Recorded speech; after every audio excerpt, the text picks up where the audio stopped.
Hi everybody, I'm in the garden today and I'm going to be making a place for some cucumbers and some beans and some totes. I'm going to do it right over here in between that sink and the little garden bed that I have there. So I'll be bringing in a chair, some totes, filling them right there in between the two artichoke plants. That is my timer, and so we'll do that right now.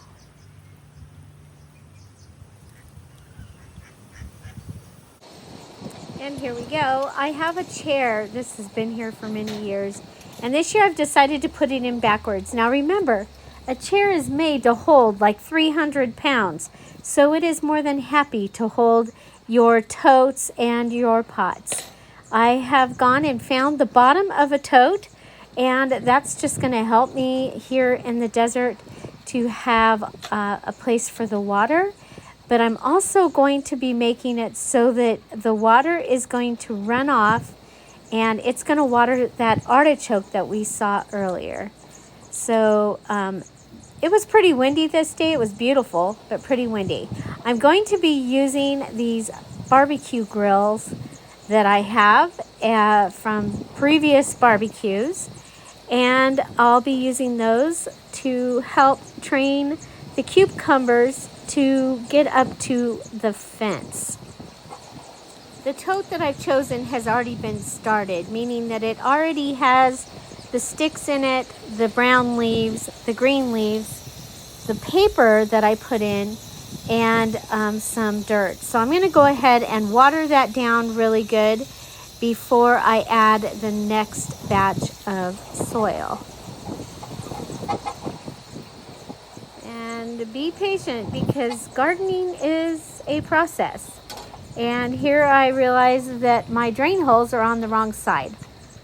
So for these totes, I actually poke my drain holes about an inch above the bottom. That way there is always a little bit of a well of water. Again, I live here in the desert, and that little bit of extra water can help my plants get water between their waterings.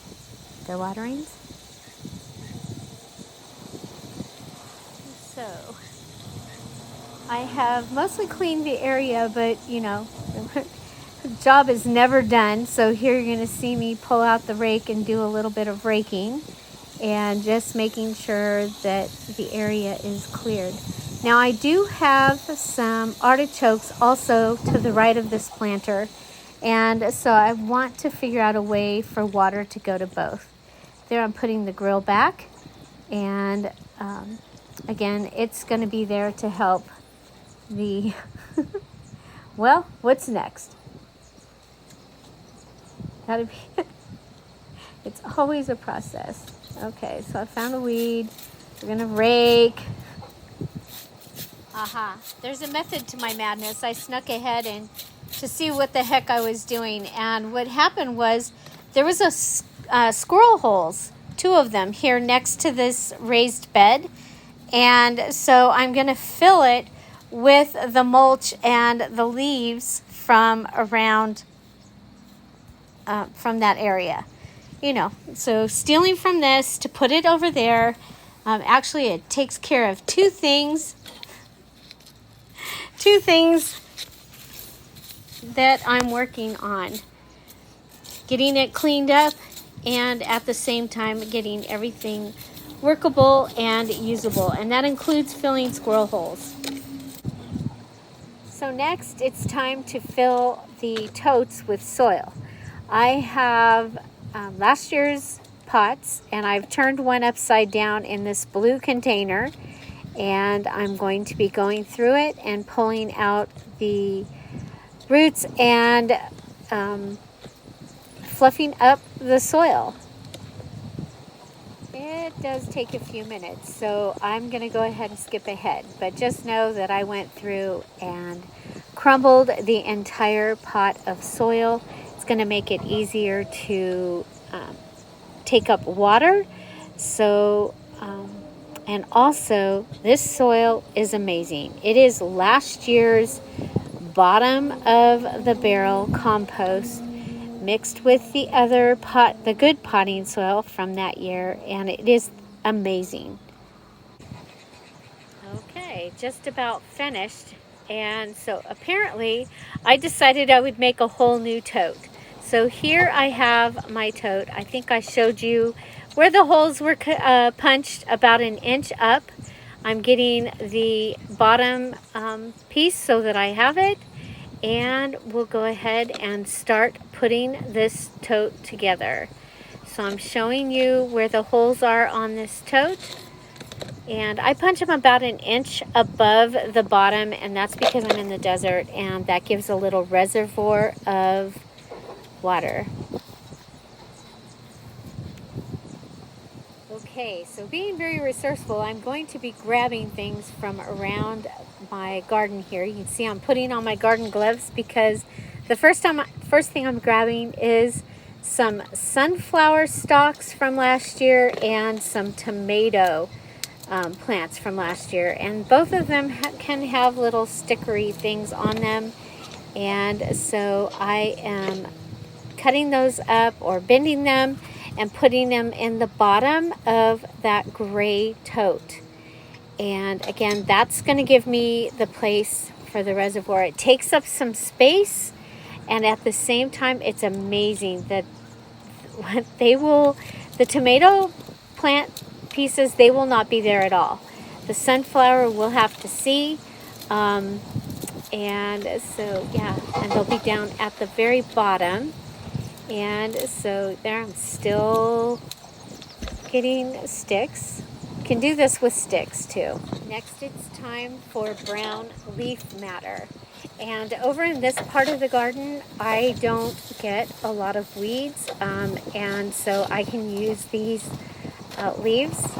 So I'm going through and cleaning the garden as I'm doing all my pots. So that is going into the bottom.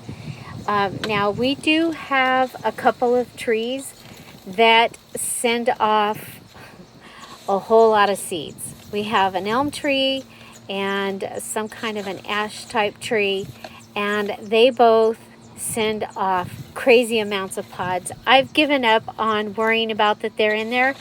They're very easy to pull as a weed, and so yeah, so I'm putting that in there, and so that will be my brown matter. And so what's next? Next would be green matter. Now here is where you can put food scraps in.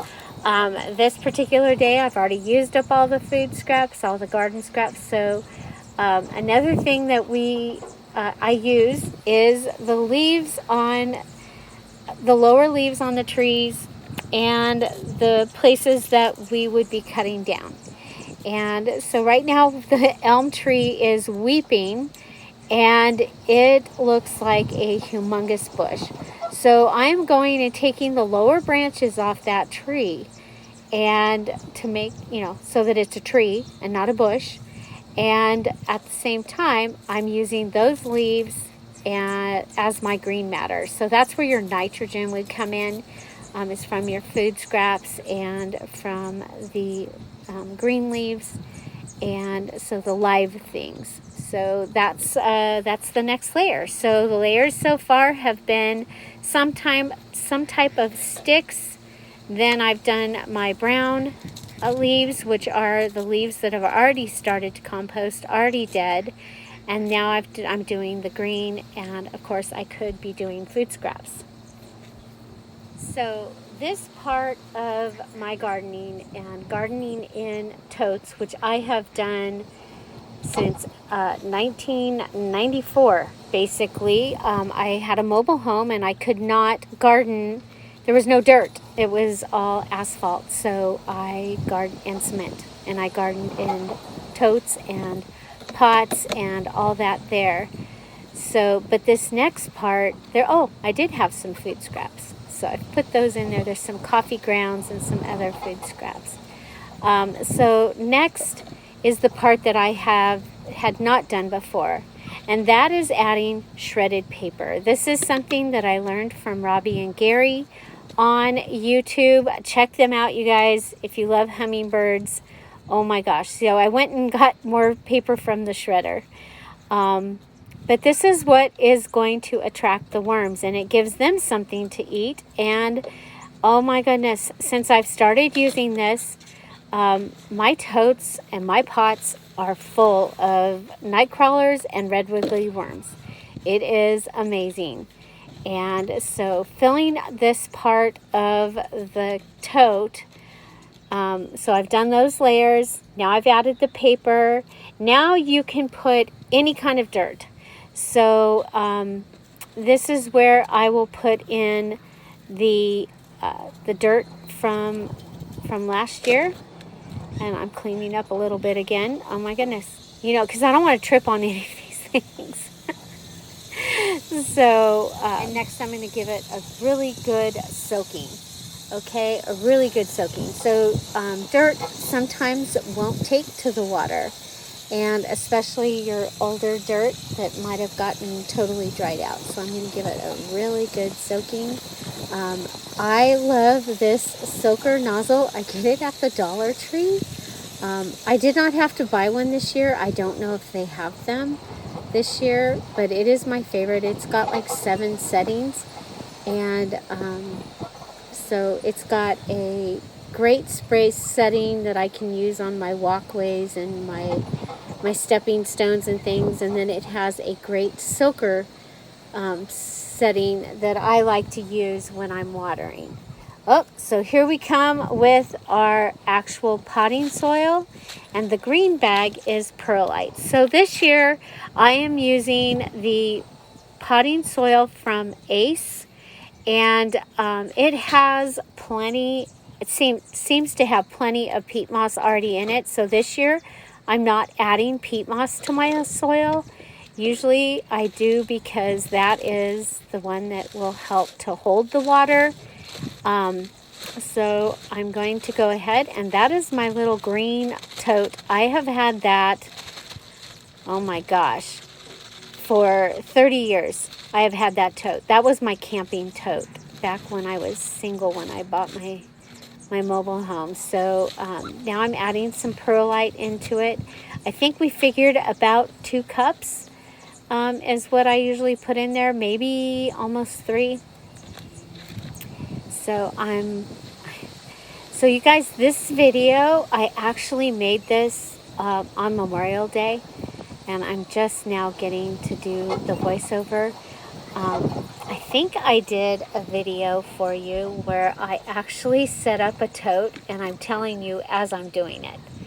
So I'll be showing that again. But this is how I do it. I garden. 99% of my garden is in totes or pots. A few things might be in dirt. Those artichokes, and that's because they did that on their own, and I have some feverfew, and again, it did that on its own. So yeah, so gardening in the desert in totes and pots has been wonderful. Just talking away, and I missed me putting the dirt into the tote on top of those other layers. But now we're going to go ahead, and I am adding that. I'm watering again. So I can tell you today it's been a week since I set these up. And the cucumbers and the beans and the radishes that I ended up planting in the chair and the under the chair pots, so these pots that I'm getting ready right here, they have all come up. I'm so excited. So this area of the garden is shaded during the hottest time of the day. It gets sun in the morning. It gets sun in the afternoon, but the middle of the day, direct sun, it is shaded. So, and then it's right up against a fence, so the cucumbers can climb up the fence. The beans are there to help with the bugs that like cucumbers, and the radishes, same thing. They will help deter some of the bugs. And of course, I've got to clear off those steps that I got all dirty when I was raking. So, and at the same time, yeah, I'll go ahead and water the crabgrass that lives in between them. And who knows, maybe we'll have some grass between our rocks, our stepping stones. That bench I'm holding, that has been amazing. It can be a kneeler or a bench. So if you're kneeling in the garden, you can have it. And then you have those handles to be able to get up. I was having really bad back issues, and Tom bought me that for Mother's Day last year, and it has been an amazing tool. So I guess I'm looking over here and trying to decide what I'm going to do next. But I want to go ahead and, got to take out the trash. And here's a look at the day's work. All the totes up on their chairs and ready. So thank you so much for joining me. Don't forget to subscribe. And yeah, don't forget to close the gate on your way out. Have a great day. Bye. Bye-bye.